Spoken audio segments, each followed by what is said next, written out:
दोस्तों, आज की कहानी है पिता के दूसरी शादी करने पर बेटा हुआ अनाथ।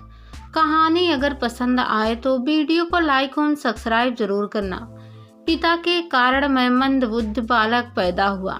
जब मैं माँ के गर्भ में था तो मेरी माँ को भरपूर खाना नहीं मिलता था। उनको मेरे पिता यह कहकर मानसिक यंत्रणा देते थे कि उनकी जन्म पत्री में लिखा है कि उनका पहला बच्चा नहीं बचेगा।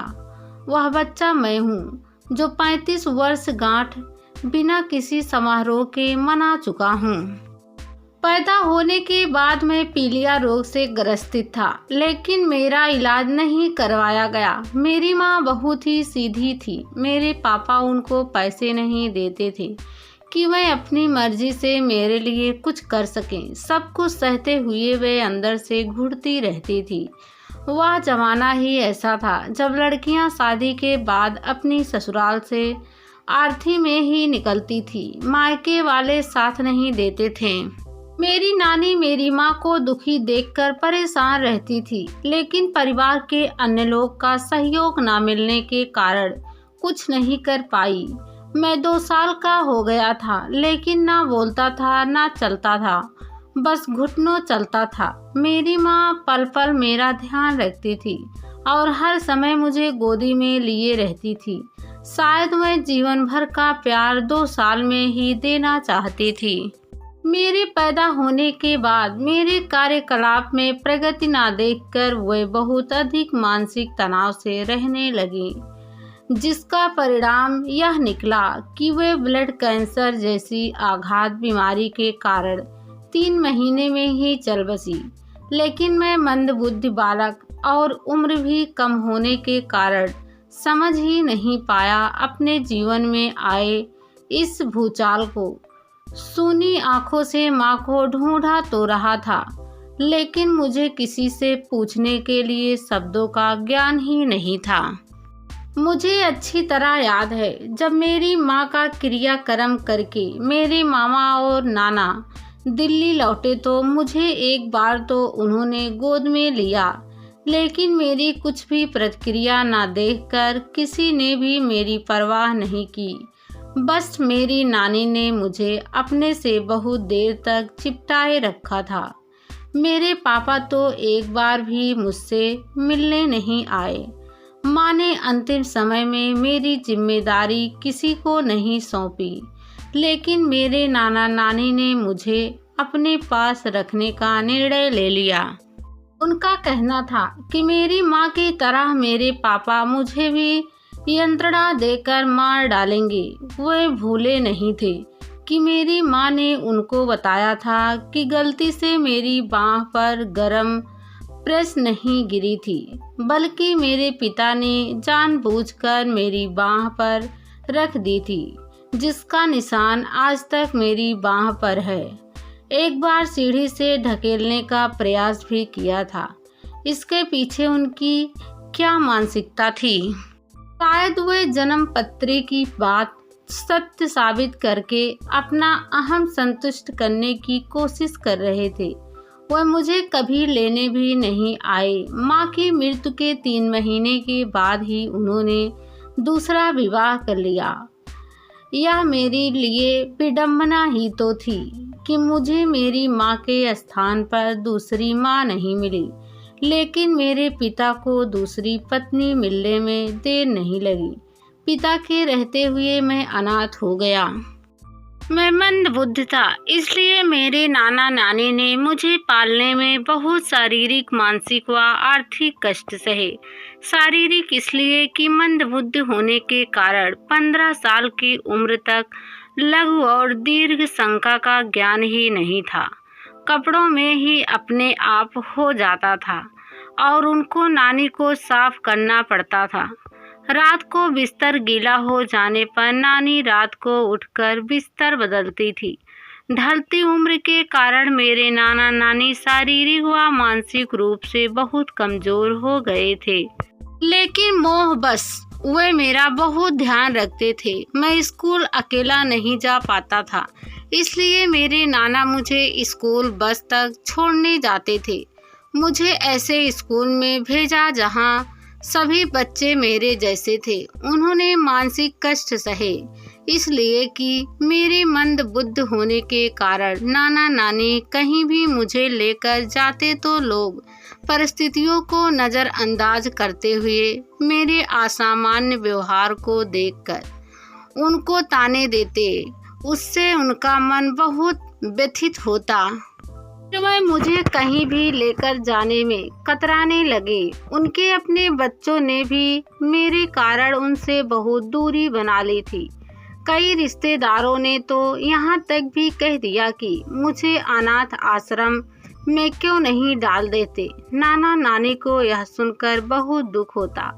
कई बार कोई घर आता तो नानी गीले बिस्तर को जल्दी से ढक देती, जिससे उनकी नकारात्मक प्रतिक्रिया का दंश उनको न झेलना पड़े।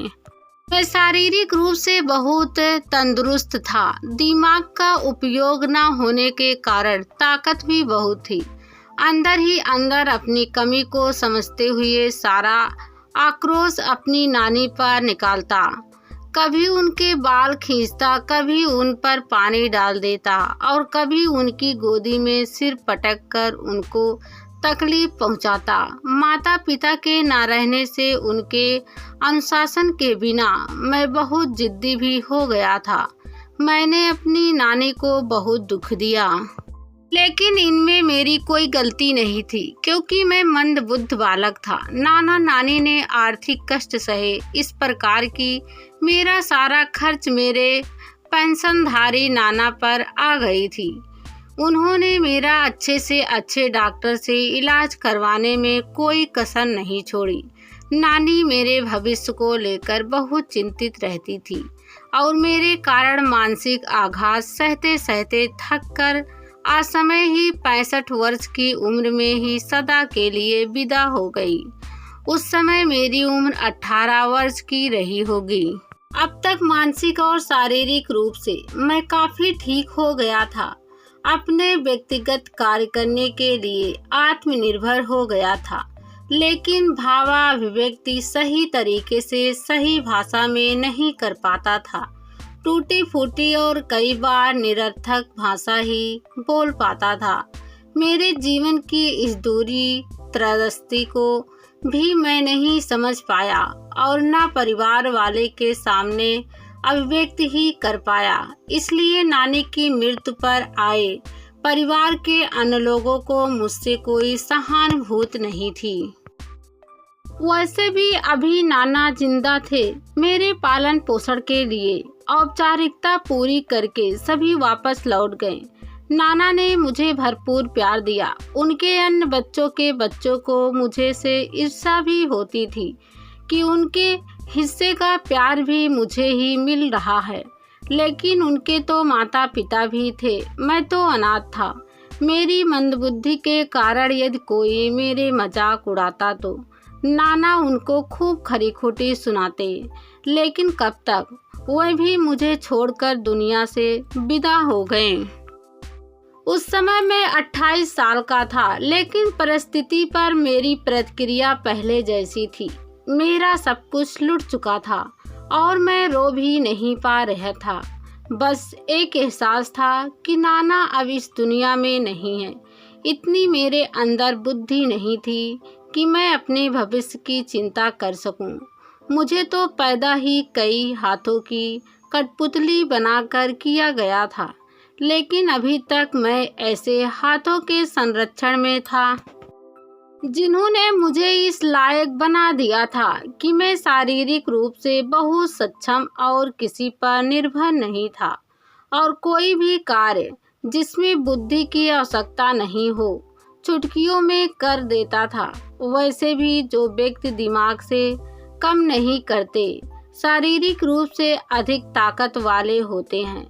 मेरी मनोस्थिति बिल्कुल 2 साल के बच्चे की तरह थी, जो उसके साथ क्या हो रहा है, उसके लिए क्या अच्छा है क्या बुरा है, समझ ही नहीं पाता। लेकिन मेरी याददाश्त बहुत अच्छी थी।